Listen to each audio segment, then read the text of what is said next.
Hey viewers, welcome back to my channel.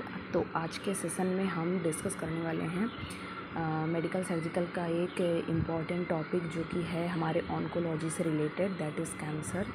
ठीक है, तो कैंसर क्या होता है? कैंसर जो है वो अगर देखें तो सबसे ज़्यादा जो फीमेल्स हैं उनमें ब्रेस्ट कैंसर आजकल कॉमन हो गया है और ये 100 में से एटलीस्ट 50% फीमेल्स को हमें देखने को मिलता है।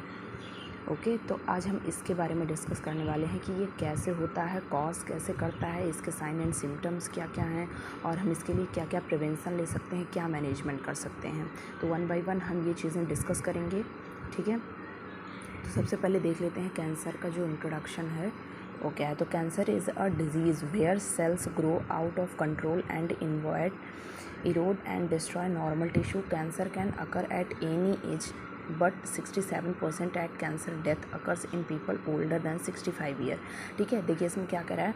कैंसर क्या है? कैंसर एक डिजीज़ है जहाँ पर जो एबनॉर्मल सेल्स होती हैं, एबनॉर्मल कैंसरस सेल्स होती हैं, वो ग्रोथ करने लगती हैं। ठीक है, एंट्री करके हमारे अंदर वो क्या है, ग्रोथ करने लगती हैं, जिनसे क्या होता है, जो हमारे नॉर्मल टिश्यूज़ होते हैं उनको वो डिस्ट्रॉय कर देती हैं और वहाँ पे एबनॉर्मल कैंसरस सेल जो हैं वो ग्रोथ करने लगती हैं और ये किसी भी एज में कॉमन है। ठीक है, तो 67% अगर ऐसे कैंसर से देखें जिनकी डेथ हो रही है, जिन पेशेंट्स की, उनमें क्या है, ओल्डर दैन 65 ईयर, वो क्या है 65 साल से भी, 65 साल से ज़्यादा या 65 साल से कम के भी पर्सन हो सकते हैं।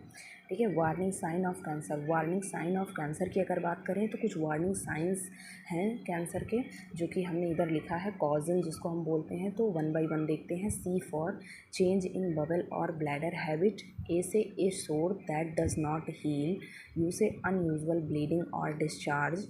टी से thickening or lump in breast or elsewhere. I से इनडाइजेशन और डिस्फेजिया, इसका मतलब डिफ़िकल्टी इन सॉलोइंग या फिर इनडाइजेशन बोलते हैं। ओ से ओवियस चेंज इन वार्ड और मोल। ठीक है, एन से नैगिंग कफ और हॉर्सनेस। ये हमारे क्या हैं, warning sign of cancer. Next हम मूव करते हैं कॉजेज़ की तरफ। कॉजेज़ में पहला हमारा है बेंजीन एंड अदर केमिकल। ठीक है, बेंजीन या फिर कोई अदर केमिकल का हम ज़्यादा अमाउंट में यूज़ कर रहे हैं तो उनकी वजह से जो कैंसर है वो कॉज हो सकता है। नेक्स्ट है ड्रिंकिंग एक्सेस अल्कोहल। अगर हम अल्कोहल का एक्सेस अमाउंट में यूज़ कर रहे हैं तो उनकी वजह से भी एबनॉर्मल सेल्स जो होती हैं वो ग्रोथ करती हैं, क्योंकि हमारा इम्यून सिस्टम अफेक्ट होता है, जिनकी वजह से उन्हें ग्रोथ होने में हेल्प मिलती है। नेक्स्ट हमारा एनवायरमेंटल जैसे टॉक्सिन सच एज, जैसे हमारा सर्टेन एफ्लाटॉक्सिन, इन सब का अगर हम ज़्यादा यूज़ कर रहे हैं तो एक्सेस सनलाइट एक्सपोजर देख रहे हैं, जैसे कि हम बोल सकते हैं जो फार्मर्स वगैरह होते हैं वो क्या करते हैं, खेतों में ज़्यादा लंबे समय तक काम करने की वजह से भी क्या है, उनको जो सनलाइट से निकलती हैं वो क्या है, यूवी रेडिएशंस होती हैं जो कि बहुत ज़्यादा हार्मफुल हो सकती हैं और कैंसर सेल को डेवलप करने में हेल्प करती हैं, तो उनकी वजह से ये कैंसर कॉज हो सकता है। नेक्स्ट हमारा जेनेटिक प्रॉब्लम। अगर हम देखें कि हमारी प्रीवियस फैमिली हिस्ट्री में कि प्रीवियस की जो जनरेशन है उनमें किसी भी फैमिली मेम्बर को अगर ये कैंसर हुआ है तो हो सकता है कि वो आगे जनरेशन में बढ़ने के उसके चांसेस हों, वो आगे भी किसी न किसी मेम्बर को हो सकता है। नेक्स्ट हम देखते हैं तो ओबेसिटी। बहुत ज़्यादा ओबीज़ है पर्सन, ओबीज़ होने की भी वजह से कभी कभी हार्मोनल इम्बैलेंस की वजह से हो सकता है। ठीक है, फीटस को प्रॉपर, अगर मदर जो है प्रेगनेंसी के भी टाइम पे बहुत ज़्यादा ओबीज़ है तो उस टाइम पे भी क्या होता है, जैसे फीटस है या फिर हमारा एम्ब्रियोनिक पीरियड चल रहा है, उस टाइम पे भी क्या, उसको भी ग्रोथ होने में प्रॉब्लम होती है। तो ओबेसिटी भी बहुत अच्छा नहीं है, ओबेसिटी की वजह से भी कैंसर कॉज होता है। और रेडिएशन की वजह से, जैसे हमने बताया कि अभी यूवी रेज जो हमारी सनलाइट से निकलती हैं वो बहुत ज़्यादा हार्मफुल होती हैं, अगर उनके कांटेक्ट में भी बहुत लंबे टाइम तक रहा जाए तो इनसे भी हमारे कैंसर कॉज होने के चांसेस बढ़ जाते हैं।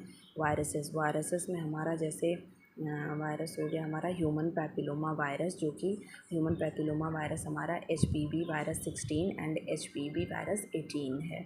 ठीक है, तो इनकी वजह से भी ये जो कैंसर होता है हमारा वो कॉज हो सकता है। अब मूव करते हैं हम कि जो 5 मोस्ट कॉमन कैंसर साइट्स हैं। ये 5 मोस्ट कॉमन साइट का मतलब क्या होता है, जगह। ठीक है, प्लेस, कहाँ कहाँ पर किस किस जगह पे हमें ये कैंसर कॉज हो सकता है, तो हम वन बाय वन करके देख लेते हैं। तो पहला जो हमारी साइट है वो क्या है, ब्रेस्ट कैंसर। ठीक है, मेनली फीमेल में देखा होगा ब्रेस्ट कैंसर जो है कॉमन है। ठीक है, ब्रेस्ट कैंसर फीमेल्स में देखने को मिलता है हमको, लंग कैंसर हो सकता है, और कोलन में हमारे जो कोलोरेक्टल है उसको कोलोरेक्टल कैंसर बोलते हैं, वहाँ कोलोरेक्टल कैंसर हो सकता है, या यूट्राइन कैंसर हमें हो सकता है, यूट्रस का कैंसर हो सकता है, थायराइड में भी कैंसर हो सकता है हमें, और प्रोस्टेट कैंसर जो कि मेल है, ठीक है, मेल में कॉमन होता है प्रोस्टेट कैंसर, लंग कैंसर, इधर कोलोरेक्टल कैंसर, ब्लैडर कैंसर हो सकता है, और मेलेनोमा। तो ये सारे क्या हैं, हमारे कॉमन साइट्स हैं कैंसर की। नेक्स्ट हम देखते हैं अगर किसी पर्सन को कैंसर हो गया है तो उसके लिए हम क्या क्या डायग्नोस्टिक इवैल्यूएशन या क्या डायग्नोस्टिक फाइंडिंग करेंगे जिनसे हमें कंफर्म हो जाए कि हाँ इस पेशेंट को कैंसर हुआ है। तो उसके लिए हम कुछ बेसिक टेस्ट करते हैं जो कि इधर दिए गए हैं, हम इसको भी पढ़ेंगे वन बाय वन। पहला टेस्ट जो है हमारा बायोप्सी ऑफ द ट्यूमर, ठीक है। कोई भी कहीं पे भी एबनॉर्मल ग्रोथ हो रही है, सिस्ट या लंप लाइक स्ट्रक्चर हमें कहीं भी देखने को मिल रहा है तो हम क्या करते हैं, तुरंत डॉक्टर से कंसर्न लेते हैं, डॉक्टर के पास जाते हैं, उन्हें हम दिखाते हैं। तो डॉक्टर्स क्या करते हैं, जो ट्यूमर जहाँ पे फॉर्म हुआ है उसकी थोड़ा सा बायोप्सी लेते हैं, ठीक है, टिश्यू लेते हैं, टिश्यू लेकर उसको क्या करते हैं, लैब में भेजते हैं। लैब में भेजने के बाद उन टिश्यू का क्या है हम या फिर FNAC भी बोलें तो कर सकते हैं हम, ठीक है, जिसको हम बोलते हैं फाइन नीडल एस्पिरेशन, ठीक है। उसमें भी क्या करते हैं, FNAC में हम क्या करते हैं, जो ट्यूमर होता है हमारा, ट्यूमर जहाँ पे वो कैंसर की हमें लग रहा है कि वहाँ पे वो कैंसर ग्रोथ हो रहा है, जहाँ पे ट्यूमर डेवलप हो रहा है, वहाँ से हम क्या करते हैं, एक पतली सुई होती है हमारी जिसे हम इंसर्ट करते हैं, इंसर्ट करके वहाँ से थोड़ा सा फ्लूइड लेते हैं, और फ्लूइड लेकर हम क्या करते हैं, उसे हम लैब में भेजते हैं टेस्ट करने के लिए कि हाँ ये कन्फर्मेटरी टेस्ट हो जाए, जिससे कि पेशेंट को जो है वो कौन सा कैंसर है, ठीक है, किस टाइप का कैंसर हुआ है ये पता करने के लिए, उसे हम बोलते हैं FNAC, ठीक है। और ब्लड टेस्ट क्या करते हैं, CBC, हम CBC भी टेस्ट कराते हैं, ठीक है, देखने के लिए, और उसमें भी हमारा पता चलता है कि किस टाइप का वो कैंसर हुआ है, या बोन मैरो बायोप्सी करते हैं तो उसमें भी पता चलता है कैंसर के बारे में। चेस्ट एक्सरे हम करा सकते हैं, ठीक है, CBC कराते हैं, CT स्कैन और LFT लीवर फंक्शन टेस्ट करा सकते हैं, MRI स्कैन कराते हैं, तो उसमें भी हमारा पता चलता है कि कौन सा कैंसर है या कैंसर हुआ है इस पेशेंट को। नेक्स्ट हम ट्रीटमेंट की तरफ मूव करते हैं। ट्रीटमेंट में हम 2 ट्रीटमेंट देते हैं, हमारी एक सर्जरी हम करवा सकते हैं, ठीक है, वो डिपेंड करता है कि आपका कैंसर कौन सा है, ठीक है, आपका ब्रेस्ट कैंसर, आपका लंग कैंसर है, प्रोस्टेट कैंसर है, ओरल कैंसर है, तो किस टाइप का कैंसर है ये कैंसर डिपेंड करता है, तो उस टाइप की हम सर्जरी करते हैं। कीमोथेरेपी जो है हमारी, कीमोथेरेपी में हम क्या करते हैं, कीमोथेरेपी क्यों हम देते हैं, कीमोथेरेपी जो होती है, कीमोथेरेपी हम इसलिए प्रोवाइड करते हैं कि जो एबनॉर्मल सेल्स हमारी बॉडी में ग्रोथ कर रही हैं उनको ये कीमो जब हम चढ़ाते हैं तो कीमो क्या करती हैं, उन्हें किल करने का काम करती हैं, जो सेल्स ग्रोथ हो रही हैं उन्हें किल करने का काम करती हैं, वो डेवलप ना होने पाएँ, उनको किल कर दें। तो ठीक है, तो ऐसे ही हम बात करते हैं, अगर कीमो की बात करें इधर तो हम कुछ एंटी कैंसरस ड्रग्स होती हैं हमारी, कुछ anti cancerous drugs, anti cancerous drugs होती हैं हमारी, ठीक है, एंटी कैंसरस ड्रग जिसे जो क्या क्या होती हैं हमारी, तो सिस्प्लैटिन है, ओके, कार्बोप्लेटिन है, ग्लियोमाइसिन है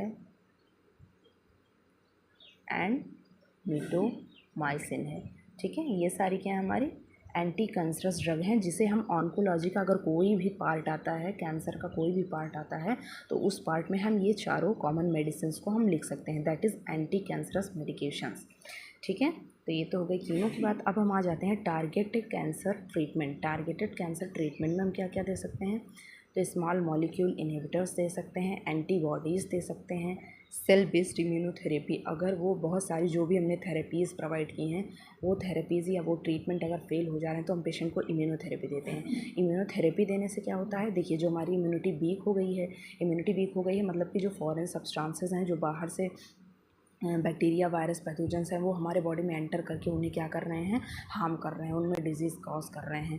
तो इसलिए हम क्या करते हैं, इम्यूनोथेरेपी देते हैं। इम्यूनोथेरेपी में जब हम किसी पेशेंट को इम्यूनोथेरेपी देते हैं तो उसका इम्यून सिस्टम क्या है, स्ट्रांग हो जाता है, ठीक है, किसी भी बैक्टीरिया वायरस या पैथोजन से लड़ने के लिए। तो इसलिए हम उसको इम्यूनोथेरेपी प्रोवाइड करते हैं, फिर उसको जीन थेरेपी प्रोवाइड करते हैं, ठीक है।